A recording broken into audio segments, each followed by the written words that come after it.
শ্রাবণ মাসের সোমবার রাতে বানিয়েছিলাম গোবিন্দভোগ চালের খিচুড়ি। তো প্রথমে কড়াইতে 5 ফোড়ন, আদা বাটা, টমেটো, লঙ্কা, হলুদ সমস্ত মশলা কষিয়ে নিয়ে কেটে রাখা সমস্ত সবজিগুলো দিয়ে একটু ঢাকা চাপা দিয়ে দিলাম যাতে সবজিটা একটু নরম হয়ে যায়। ইতিমধ্যেই আমার ছেলে রান্নাঘরে উপস্থিত, মা ওর জন্য আজকে কি রান্না করছে। আমি যখনই রান্না করি ও ঠিক একবার হলেও রান্নাঘরে এসে আমাকে দেখে যায়। এরপর আমি সবজিগুলোর মধ্যে দিয়ে দিলাম ধুয়ে রাখা গোবিন্দভোগ চাল, আর ওদিকে আমি ছোলার ডাল আর অল্প একটু মুগ ডাল কুকারে সেদ্ধ করে রেখেছিলাম, সেটাই দিয়ে দিলাম, আর পরিমাণ মতো গরম জল। এরপর কিছুক্ষণ পরে যখন দেখলাম সবজিটা সেদ্ধ হয়ে এসছে, দিয়ে দিলাম বেটে রাখা গরম মশলা আর ভেজে রাখা কাজু কিশমিশ। তারপর ঠিক নামানোর আগে দিয়ে দিলাম ঘি, আর এই ঘিটা আমাদের বাড়িতেই কিন্তু তৈরি করা ঘি, আমরা কিনে কখনোই খাই না, সবটাই বাড়িতে তৈরি করা হয়।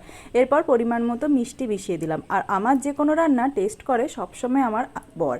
তো তারপর আমি যখন খেয়ে দেখলাম বেগুন ভাজা আর লেবুর সাথে, সত্যিই খুব ভালো হয়েছিল।